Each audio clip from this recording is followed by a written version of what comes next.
Amnesty condemns DSS raid. SERAP says, let's take a look at the story. Amnesty International condemned the unlawful invasion of the Socio-Economic Rights and Accountability Project, SERAP, office in Abuja by DSS operatives accusing President Bola Tinubu's government of attempting to silence dissent. Amnesty urged the government to stop the harassment of SERAP and other civil society groups, emphasizing the need to protect their legitimate work. They called on Nigerian authorities to respect constitutional and international human rights obligations, particularly the rights to freedom of expression and association. Amnesty also urged Nigerians' international partners to pressure the government to uphold human rights and stop the crackdown on civic space. Wow. Another crackdown. We talked about that of Abuja being arrested, and sorry, that of Ajaru being arrested, and now this is SERAP. So this statement comes when SERAP asks the president to advise the NMPCL to reverse the fuel pump price, the hike in the fuel pump price. They're giving the president 48 hours ultimatum, and now this crackdown comes in now. So let's look at this. My response will also be my response to the arrest of Ajero. All right. This is to crack down on dissent, to crack down on free speech, free speech. Because and again, I keep on asking this DSS men and these people, this army and security that is going after people, is it not affecting them? The DSS men, are they buying from another market? Is it not the same market they go to, their wives and children? How much are they spending on their families right now? Was it what, by this time last year, dollar was, when Bola Tinubu took over in May, dollar was 600 naira, 6 something. Immediately he made that announcement, dollar went to 800. By this time last year, dollar was 800, 8 something. Before October last year was like 1,000. Today is double. It's double and going to the, it's an increase of 100 and something. 800 plus 800 is 16. The dollar is 17 something. Euro is 18. So what are we talking about? What are we talking? 2 times, 200%. And you think you are relaxing, keep folding your hands, doing nothing? And the DSS, they are sending you. Why do you have conscience at all? Although law does not have conscience anyway. But again, the man, the SERAP, what SERAP is saying, is it not to your own benefit?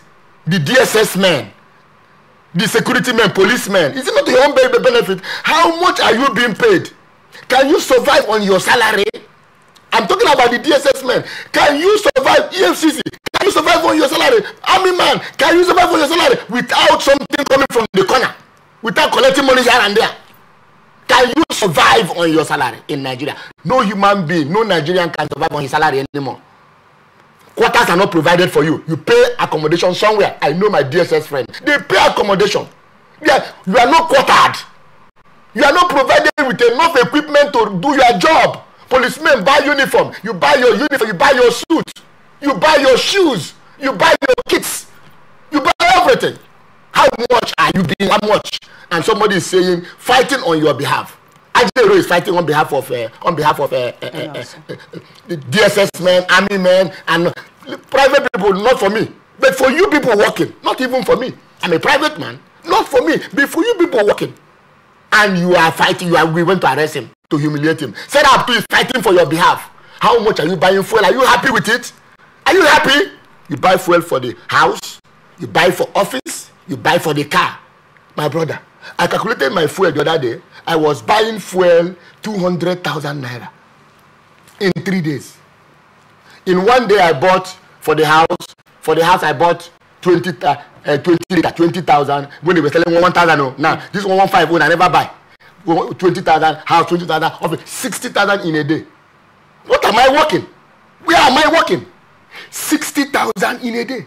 Now, going by 20 liters, I will be buying 30,000, 90,000 in a day. Where am I making the money from? Which civil servant can buy that? Which DSS man can buy that if you don't steal money? Which EFCC man can buy that? Which policeman can buy that? 90,000 every day. What are you working? How much is your salary? 90 times every day. You're talking about 90 times 3. You're talking about 2-point-something million.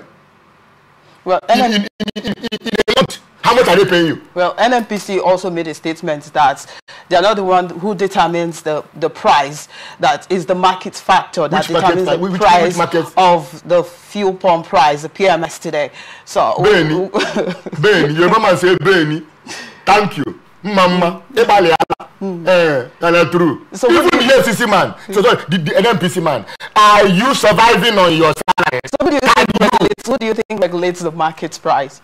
The government is not doing anything. If government does what they ought to do, I ran down the explanation about providing power, for instance. If government provides power, you only buy for car. It will help. No power. The thing, what they did was to increase from 60 naira to 200 and something naira.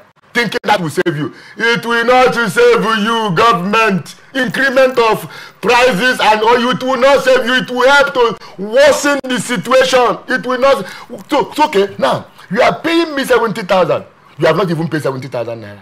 You are paying me 30,000 naira minimum wage. And you increase tariff. You have not provided. I'm talking for people working in government, civil servants, both federal and state. That's people I'm talking for, not businessman.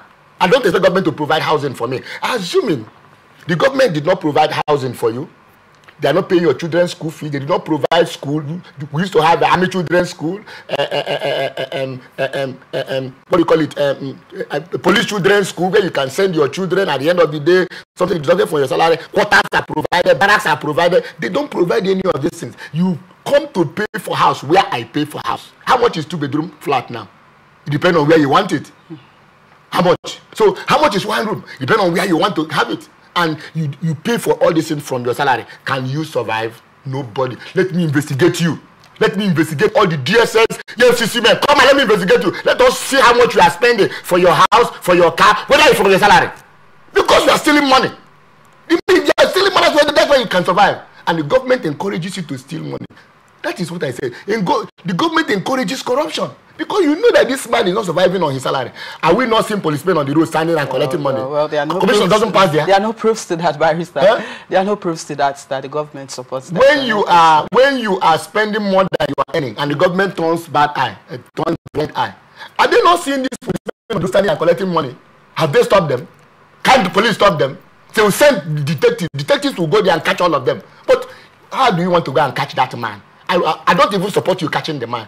Are you catching him? How will that man survive? And the man is making a return. Are you aware? It's not me saying this thing now. It's on the air. It's the public view. They're making a return. I'm told they make a return to the DPO to the CP to the IG. So how will it stop? Because they know that the salary of the man cannot carry him. But if provisions are made, you have to keep on talking about there is hope. Which hope? Now, I have also suggested for all the civil servants, quarter them, barrack them. All the army should be given barrack, all the navy, all the air force, all the civil servants, both state and federal, all of them should be put in government quarters. Government can say, okay, River State government can say, in the next 4 years, we are going to build 1 million housing units for our civil servants. All of them, you build it close to their place of work. The same thing with the policemen, close to their station, army, close to their place. What will happen at that point is that you take all the civil servants and the federal civil servants away from the market, put them somewhere. That's the only place where they are living. Now, the remaining accommodation will be between me and you that are private persons. You see, things will reduce. Then in their house, there is electricity. The man does not pay for electricity. The man does not pay for water. The man does not pay for house rent. The man does not pay for his children's school fees. They deduct from his salary. Then you give him 70,000. The man will survive. House rent has been paid. Electricity has been paid. Fuel has been paid. Lights has been paid. Children's school fees has been paid because he's going to army children's school, police children's school, civil servant children's school, and their children are going to school there. And as they are going to school there, you give him 50,000. The man knows it's only for food. Some people will survive. Some people will not be corrupt. Some people will never be corrupt. My father worked in federal civil service. We were living in government quarters. I'm telling you, in this country, you may not know, in this country, my father never paid 1 day house rent. My father never paid house rent till he died. We were living in government quarters. Government quarters. My father never paid for electricity. My father never paid for water. Water was there. Electricity was there. Phone was there. We never paid kobo. Up till 1989 when the man retired. We never paid. We never paid. The first generator that was bought in that house, I bought it in 1990 something when the man had retired. I bought that gen to go and keep in that house. There was no, in River State, there was nowhere to buy gen. You don't see gen shop. There was none. Electricity was 24 hours. It became worse after 1999. So if these things are done like this, and you give the civil servant even 30,000, the man will survive. From time to time, every month or every 2 months, they come. They call it essential commodity that time. Now they call it palliative. It's essential commodity. I remember, we go to the office to collect it. We collect a carton of milk. We collect a carton of juice. We collect a carton of a bag of rice. This. If you see foreign, if you see those things, good juice, we pack them to the house. They share, all the workers. So the man is working all his heart. He's working for government. Then when they finish their letter, they will say, yours obedient servant. They were really obedient. My father, they said, oh, they were really obedient servants. Obedient servants. Because the man doesn't worry. The man goes to work. He works for 8 hours every day. 8 hours only. You go to work. It's no longer there. Nigerians will enjoy it there, no? You go to work 6 o'clock. 2 o'clock, you close. The second set will come. 2 o'clock, they close 10 p.m. The other one will come. 10 p.m., they close 6 a.m. So this week you are morning. Next week you are afternoon. They alter them. And when my father is on morning duty, I don't like it. You know why I don't like it? Because when we come back from school by 1 o'clock, 2 o'clock the man is back and begin to harass everybody. Hey, back. I like the man to always go afternoon duty from 2 to 10. But by the time he's coming back by 10, I'm going to sleep. What am I saying? The man comes back, the man sleeps well, no heart attack, no high blood pressure. But today, one man, that is why we're having high blood pressure. I think I had where somebody slumped. Everywhere people are slumping. The young people are slumping. Electricity is there to face you. A light is there to face you. We were not paying TV. There was nothing like TV. Don't buy TV, put your antenna, you watch all the stations. No stress on us. Nobody was stressing anybody. Today, the stress is too much for every average Nigerian. And government is adding more to us. You want to kill everybody. If you kill everybody, who are you going to rule? Who are you going to be their president if everybody dies? People are dying. People are hungry. Sickness, you can't even pay. Go and check drugs. You can't pay for drugs. You can't pay anymore. The doctors are running away. I know my mates, my colleagues, my schoolmates, doctors. I can tell you how many. If I close my eyes, I can count 1, 2, 3, 4, 5. They are in Saudi Arabia. They are in London. They are America. They are abroad working and earning money. What are we talking about? Brains are going away because of the country, how the country is. So, Barrister, do you see it's so sad. Do you see the government attending to these demands by SERAP? They should. They should. If they don't, I laugh in Ogoni language. They should. I laugh in Ibani language. They should. All right. They so should. Let's take a look at it.